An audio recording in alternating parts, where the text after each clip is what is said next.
ఈ సమ్మర్లో పిల్లలందరూ ఇటువంటి జ్యూస్ బాటిల్స్ కానీ గ్లూకోజ్ బాటిల్స్ కానీ తాగుతూ ఉంటారు కదండి. ఈ డబ్బాలతో మీ అందరికీ యూజ్ అయ్యేలాగా ఒక మంచి DIY చూపిస్తాను. ముందుగా ఈ డబ్బాకి ఉన్న ఎడ్జెస్ అన్నీ కూడా కట్ చేసుకుంటున్నాను. మీ దగ్గర ఈ డబ్బాలు కనుక లేకపోతే వాటర్ బాటిల్స్ లాంటివి కూడా తీసుకోవచ్చు. ఇంట్లో క్లాత్ పీసులు కానీ బ్లౌజ్ పీసులు లాంటివి కానీ ఉంటాయి కదండి. ఆ పీస్తో ఈ డబ్బా కనబడకుండా కవర్ చేసేస్తున్నాను. మీ దగ్గర హాట్ గ్లూ కనుక లేకపోతే నార్మల్ గ్లూతో కూడా అంటించుకోవచ్చు. అతకడానికి కొంచెం టైం పడుతుంది.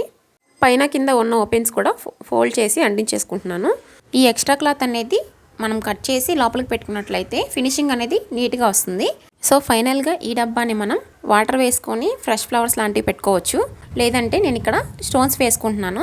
1/4 వరకు ఇలా స్టోన్స్ వేసుకొని పైన సాయిల్ వేసుకుంటున్నాను. అంటే ఈ డబ్బాకి మనం హోల్స్ చేసుకోవట్లేదు. ఇప్పుడు సాయిల్లో మనం ఏమైనా ప్లాంట్ స్టెమ్స్ పెట్టుకున్నప్పుడు మనం వాటరింగ్ చేసినప్పుడు కిందకి కారకుండా మనకి స్టోన్స్ ఉన్నాయి కదా కింద, అక్కడ స్టోర్ అవుతాయి. దీనికి ఓవర్ వాటరింగ్ అయితే చేసుకోకూడదు. ఇందువలన రూట్స్ కూడా పాడవకుండా మంచిగా పెరుగుతుంది ప్లాంట్ అయితే. ఐడియా నచ్చితే లైక్ చేసి ఇలాంటి యూస్ఫుల్ ఐడియాస్ కోసం ఛానల్ని సబ్స్క్రైబ్ చేసుకోండి. Thank you so much for watching.